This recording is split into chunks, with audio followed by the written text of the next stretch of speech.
Postoje riječi koje ti dolaze prikrivene kao nevinost, ali nose vrlo specifičnu namjeru. To su izrazi koje manipulatori koriste da provjere jesi li još uvijek opravdavao, popuštaš li impulsu da opravdaš svaki svoj potez. A ako ne prepoznate tih 7 fraza, nastavit ćete odnositi svoju emocionalnu snagu svaki put kad netko pritisne pravi gumb. U ovom trenutku točno ćete razumjeti što se događa kad određene riječi izađu iz usta određenih ljudi. A što je još važnije, kako vaš stoički odgovor može potpuno promijeniti igru. Osjetiš kad te netko testira. To je osjećaj koji počinje u prsima, nemir koji ne možeš točno imenovati. Čini se da osoba postavlja jednostavno pitanje, komentira nešto ležerno, ali iza toga stoji nešto što vas čini nelagodnim. Tvoje tijelo registrira manipulaciju prije nego što tvoj shvati što se događa. Kao da postoji tihi pritisak da nešto dokažeš, da se objasniš, da daš zadovoljstvo izborima koji su tvoji. Ovaj osjećaj nije paranoja. To je vaša intuicija koja prepoznaje obrazac koji se ponavlja. Netko koristi naizgled bezazlene riječi da izmjeri koliko još uvijek ima kontrole nad svojim emocijama. To je psihološki test prikriven kao normalan govor. A ono što najviše boli nije sam test. To je shvatiti da često padaš na testu. Objasni se, opravdavaš se. Dostavite točno ono što je osoba tražila, potvrdu da vas još uvijek može razoružati. Ono što se događa jest da manipulatori razviju instinkt da otkriju ljude koji se previše objašnjavaju. Primjećuju kad trebaš biti shvaćen, kad ti je previše stalo do tuđih mišljenja, kad ne možeš biti u miru s time da te netko ne razumije. A onda to iskoriste protiv tebe. Nije da planiraju svaku riječ kao vojni strateg. Radi se o tome da uče, svjesno ili nesvjesno, koje fraze djeluju na vašu destabilizaciju. Prva rečenica je "Vau, puno si se promijenio." Čini se kao neutralan, gotovo nostalgičan komentar. Ali to je način da preispitaš svoj razvoj, da te natjeraš da se osjećaš krivim što si odrastao, što si postavio granice, što više nisi zgodna osoba kakva si bio prije. Osoba očekuje da se objasnite. Ne, nisam se promijenio, i dalje sam ista osoba. Ili da opravdavate svoje promjene. Samo sam morao naučiti više cijeniti sebe. Svako objašnjenje koje date potvrđuje da oni i dalje imaju moć nad vama. Druga rečenica glasi: previše si osjetljiv. To je jedno od najstarijih oružja u priručniku za manipulaciju. To poništava tvoje osjećaje i prisiljava te da preispitaš vlastitu percepciju stvarnosti. Osoba zapravo kaže da problem nije njihovo ponašanje, već tvoja reakcija na njihovo ponašanje. I to funkcionira jer se većina ljudi boji da će ih se smatrati dramatičnima ili pretjeranima. Onda se objasnite: ne, nisam osjetljiv samo... I to je to. Upala si u zamku. Treća rečenica glasi: kad bi ti stvarno bilo stalo do mene. To je čista emocionalna ucjena. Osoba uvjetuje svoju ljubav svojim ponašanjem. Kažeš da dokazuješ da ti je stalo samo ako radiš točno ono što ona želi. To je način da svoju naklonost pretvorite u pregovarački adut. I to funkcionira jer narušava tvoj strah od gubitka osobe, tvoju potrebu da dokažeš da si dobra osoba, da ti je stalo, da zaslužuješ biti voljena. Četvrta rečenica glasi: uvijek to radiš. To je generalizacija koja određeno ponašanje pretvara u trajni nedostatak vašeg karaktera. Riječ uvijek je moćna jer vas stavlja u defenzivu. Osjećaš potrebu dokazati da ne znaš, da ne uvijek, da je ovaj put bilo drugačije, da postoje konteksti i nijanse koje osoba ne uzima u obzir. I što se više objašnjavaš, to više potvrđuješ narativ da s tobom nešto temeljno nije u redu.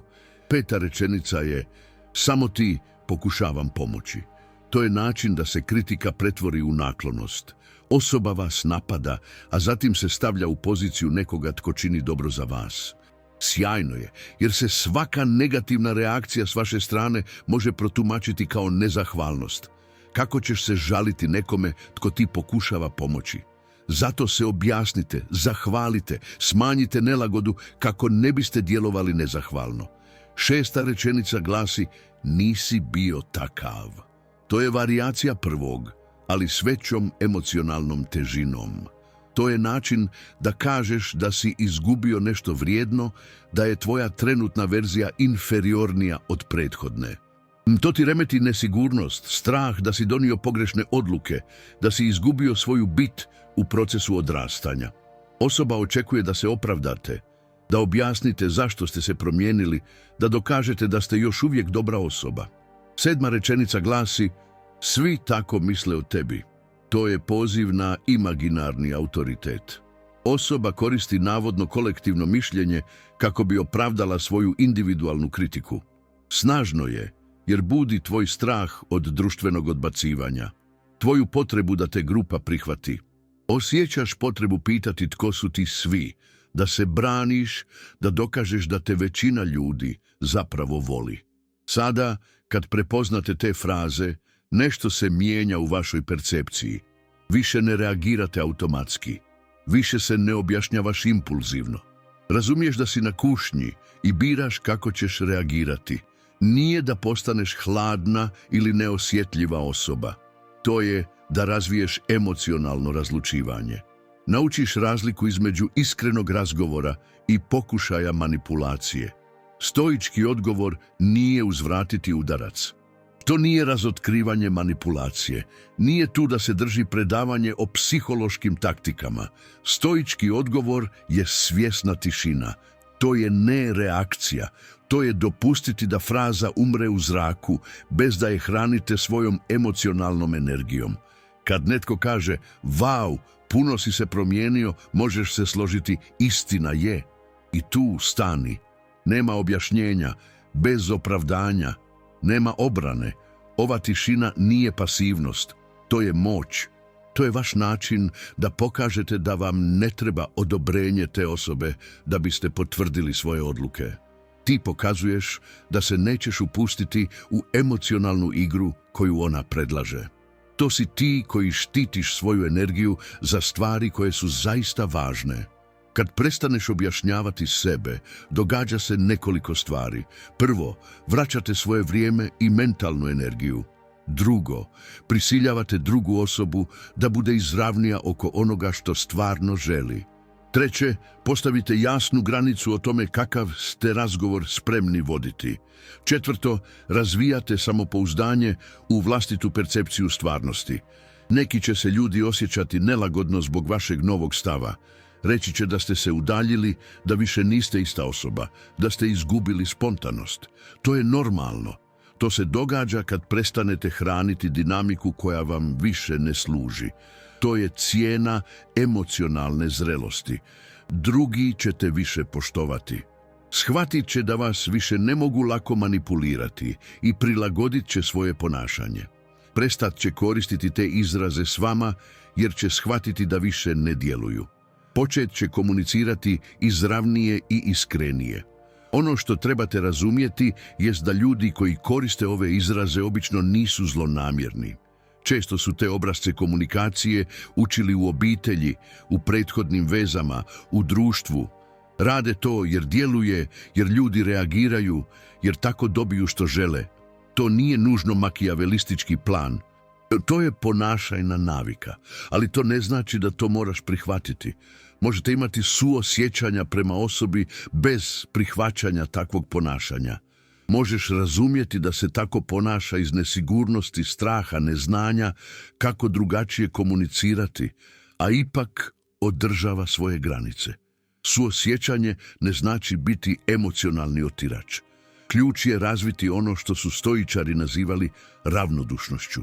To je sposobnost da ostaneš interno stabilan bez obzira na ono što se događa izvana. Nije hladnoća, to nije ravnodušnost. To je jasnoća, to je znati tko si i ne morati to nikome dokazivati. Kada razvijete tu osobinu, te fraze potpuno gube moć nad vama. Slušaš, snimaš, analiziraš, ima li tu valjane povratne informacije, a onda svjesno odlučuješ kako odgovoriti. Više nema automatske emocionalne reakcije. Više nema potrebe da se branite. Više nema straha od pogrešnog shvaćanja. Razumiješ da tvoj unutarnji mir ne ovisi o razumijevanju drugih. Da tvoje samopouzdanje nije izgrađeno na vanjskom odobrenju. Da vaše dostojanstvo nije ugroženo svaki put kad netko preispituje vaše odluke. To je sloboda koju stoicizam nudi. Sloboda da budeš svoj bez potrebe da ikoga uvjeravaš u to. Naravno, to se ne događa preko noći. To je proces. Ponovno ćeš pasti. Objasnit će se kad nije morao. Upast ćeš u neke emocionalne zamke. Bit ćete iritirani očitim manipulacijama. To je dio učenja. Važno je razumjeti kada se to dogodi i prilagoditi za sljedeći put. S vremenom razvijate neku vrstu unutarnjeg radara. Može prepoznati te fraze u trenutku kad se izgovore. Možete osjetiti namjeru iza riječi. Može razlikovati iskreno pitanje od emocionalnog testa. I može reagirati iz mjesta snage, a ne reaktivnosti. To temeljno mijenja kvalitetu vaših odnosa. Ljudi kojima je stvarno stalo do tebe cijenit će tvoju autentičnost i tvoje granice. Komunicirat će izravnije i s poštovanjem. Prestat ćete testirati i početi ti vjerovati. Shvatit će da više nisi osoba kojom treba manipulirati da nešto učini. Ljudi koji znaju komunicirati samo kroz manipulaciju, prirodno će se udaljiti od tvog života. Ne zato što si ih odbio, nego zato što dinamika više ne funkcionira. Tražit će druge ljude koji još uvijek reagiraju na emocionalne testove. I to nije gubitak. To je čistoća. Ono što primijetiš jest da kad prestaneš objašnjavati sebe, razgovori postaju zanimljiviji. Ljudi počinju pričati o stvarnim stvarima umjesto da testiraju svoje granice. Veze postaju iskrenije jer više nema psiholoških igara. Komunikacija je učinkovitija jer više nema emocionalnog okolišanja. Također primijetite da imate puno više energije dostupne za stvari koje su zaista važne. Energija koju si nekad trošio na opravdavanje sebe, obranu, objašnjavanje sebe, sada koristiš za stvaranje, rast, doprinos. Nevjerojatno je koliko vremena i mentalne energije trošimo hraneći toksične dinamike. Poanta nije postati nefleksibilna ili neosjetljiva osoba. Poanta je razviti razlučivanje. Znati kada je nešto vrijedno objašnjenja, a kada je najbolje jednostavno ostati pri svom. Znati kada je razgovor produktivan, a kada je samo pokušaj destabilizacije. Stoičari su imali koncept nazvan ispravna prosudba. Bila je to ideja da naša patnja ne proizlazi iz samih događaja, već iz naše interpretacije događaja. Kada netko koristi jednu od ovih 7 fraza s vama, sam događaj je neutralan. Ono što određuje kako se osjećate jest kako tumačite namjeru osobe i kako odlučite reagirati. Ako to protumačiš kao osobni napad, branit ćeš se. Ako to protumačiš kao test manipulacije, bit ćeš iznerviran. Ako to protumačite kao neprimjeren pokušaj komunikacije, možete jasno odgovoriti. Ako to protumačiš kao nesigurnost druge osobe, možeš odgovoriti suosjećanjem. Izbor je uvijek tvoj. Moć nije u kontroliranju onoga što ti ljudi govore. Snaga je u svjesnom odabiru kako ćete reagirati. A kad odlučiš ne objašnjavati se, ne opravdavati se, ne igrati emocionalnu igru, koristiš najčišću vrstu osobne moći, moć nad sobom. To ne znači da nikome nećeš ništa objasniti. To znači da ćeš to učiniti svojom voljom, a ne prisilom. To će učiniti kad je korisno, a ne kad je to samo emocionalna reakcija.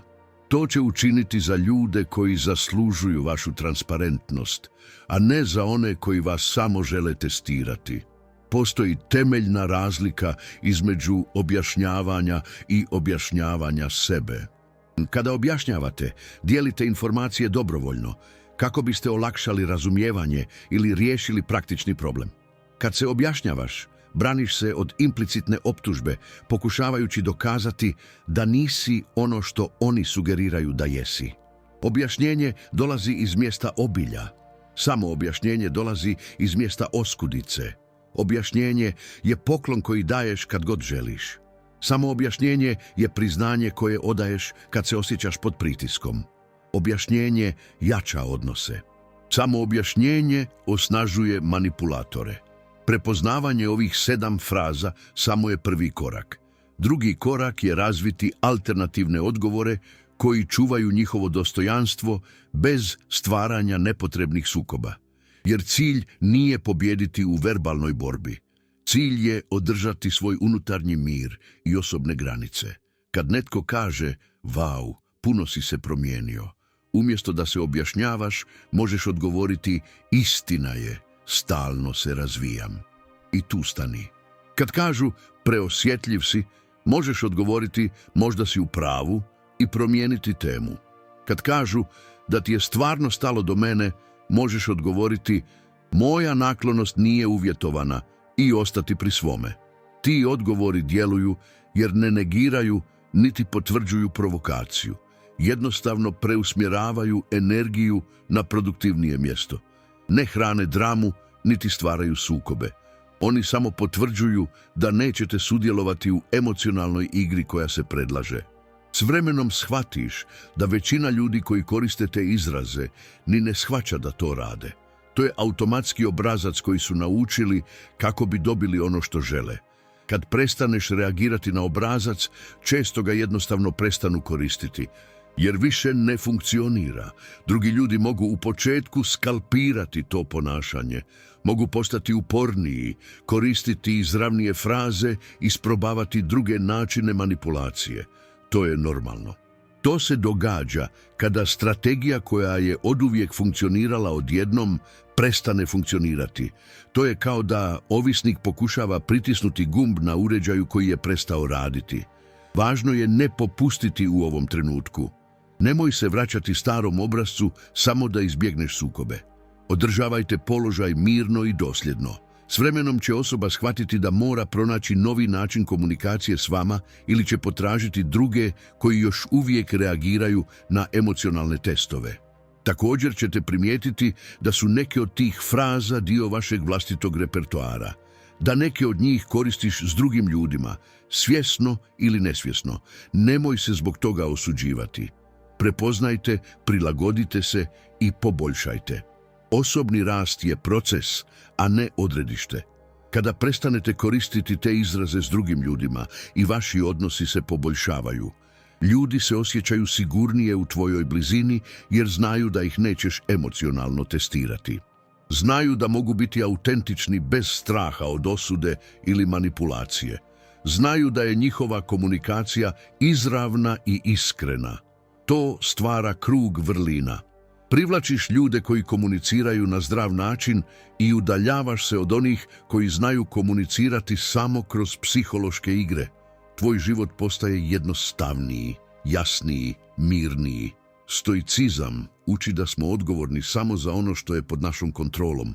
Ne možemo kontrolirati riječi koje ljudi biraju koristiti s nama. Ne možemo kontrolirati namjere iza ovih riječi. Ne možemo kontrolirati hoće li nas ljudi pokušati manipulirati, ali možemo kontrolirati svoj odgovor. Možemo kontrolirati svoje tumačenje. Možemo kontrolirati svoje granice. Možemo kontrolirati svoje dostojanstvo. A ta kontrola, provođena svjesno i dosljedno, oslobađa nas od manipulacije. Sloboda nije u tome da nikada ne budeš testiran. Sloboda leži u tome da ne padneš na testu i ne padate na ispitu kad shvatite da to nije obavezno. Kad shvatite da osoba koja testira vama treba potvrdu više nego njezino odobrenje. Tih 7 fraza koje manipulatori koriste da testiraju, možeš li se još uvijek objasniti, potpuno gube svoju moć kad shvatiš igru. Kad vidiš kroz prividnu nevinost i prepoznaš namjeru iza toga, kada odlučite reagirati iz mjesta snage, a ne iz reaktivnosti. A snaga nije u agresivnosti ili konfrontaciji. Snaga je u miru, ne moram ništa dokazivati, da se osjeća ugodno biti neshvaćen. Da zaštitiš svoju energiju za stvari koje su zaista važne, da mudro biraš svoje bitke. To je obećanje stoicizma, da možete živjeti dostojanstveno, jasnoće i unutarnjim mirom, bez obzira na to kako se drugi ljudi odluče ponašati. Da tvoja sreća ne ovisi o odobrenju drugih. Da tvoje samopouzdanje nije predmet pregovora. Kad to internaliziraš, nije samo stvar u tome da prestaneš upadati u emocionalne zamke, samo što ti prestanu trebati, prestani tražiti vanjsku potvrdu. Prestani se previše brinuti o tuđim mišljenjima. Prestani se umanjivati da bi ugodio. I ironično, kad prestaneš pokušavati impresionirati sve, impresioniraš prave ljude. Kad prestaneš pokušavati ugoditi svima, udovoljavaš onima koji su stvarno važni. Kad prestaneš objašnjavati sebe, postaješ neobjašnjivo magnetičan prema ljudima koji cijene autentičnost. To je paradoks manipulacije. Što joj se više opireš, to je manje privlačiš. Što manje trebaš odobrenje, to više iskrenog odobrenja dobivaš. Što se manje objašnjavaš, to te ljudi više poštuju. Ali budimo praktični. Kako to implementirati u stvarnom životu? Kako trenirate ovaj novi način reagiranja? Kako razviti unutarnju snagu potrebnu da izbjegnete upadanje u emocionalne zamke? Prvo, moraš prihvatiti da će ti u početku biti neugodno. Mijenjaš obrasce ponašanja koji su usađeni godinama, možda desetljećima. Vaš mozak će ovu promjenu protumačiti kao opasnu. Pokušat će te uvjeriti da se vratiš starim obrascima kako bi izbjegao sukobe, odbacivanje, nesporazume. Drugo, prvo trebate vježbati u situacijama niskog rizika. Nemoj počinjati tako da pokušavaš primijeniti ovo na ljude koji su ti jako bliski ili u vrlo važnim situacijama. Počni s neznancima, poznanicima, ležernim situacijama, postupno gradi svoju emocionalnu snagu. Treće, morate razviti toleranciju na anksioznost koja dolazi od pogrešnog shvaćanja. Jer kad prestaneš objašnjavati sebe, neki će ljudi izvući pogrešne zaključke o tebi. Mislit će da si arogantan, bezosjećajan, ponosan i moraš biti u miru s tim. Četvrto, morate zapamtiti da je mišljenje koje je zaista važno vaše vlastito. Da znaš svoje namjere, svoje vrijednosti, svoje motive. Da ne mora nikome dokazivati svoju dobrotu.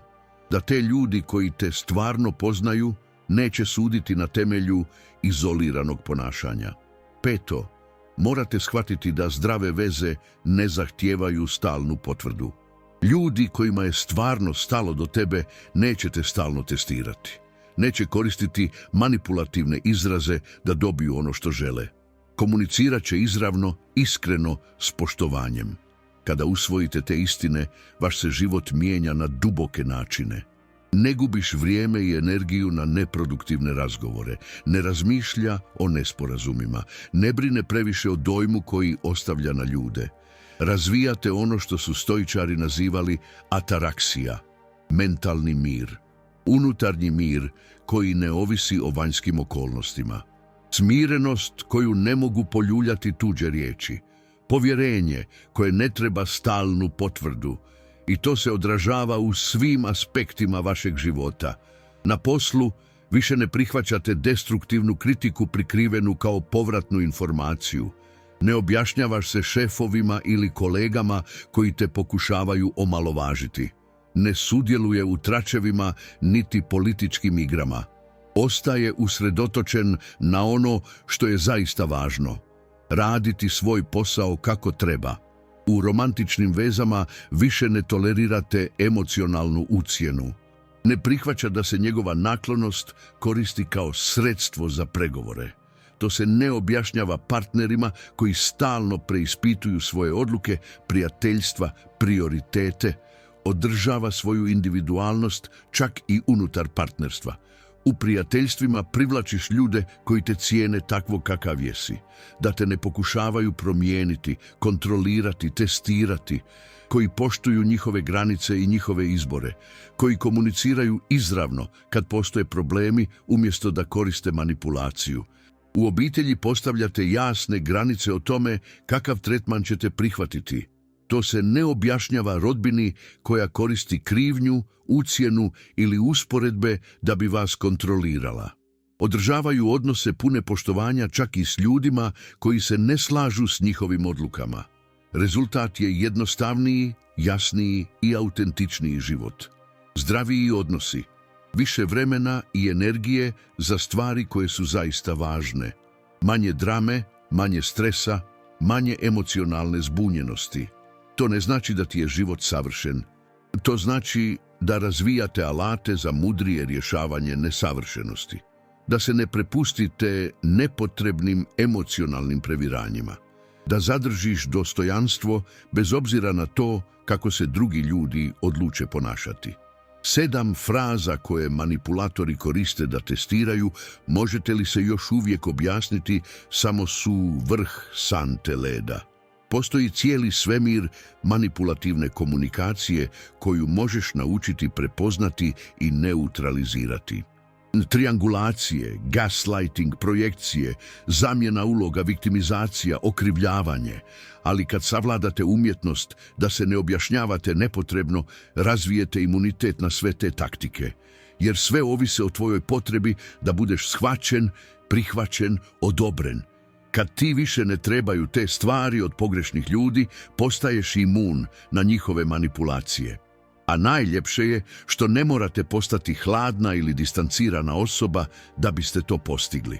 Možeš zadržati svoju dobrotu, svoju velikodušnost, svoju suosjećajnost, samo što su sada ponuđeni izborom, a ne prisilom. Usmjerene su na ljude koji ih cijene, a ne na one koji ih iskorištavaju. Primijenite to u svom životu. Sljedeći put kad čujete jednu od ovih 7 fraza, stanite, udahnite i svjesno odaberite kako ćete reagirati.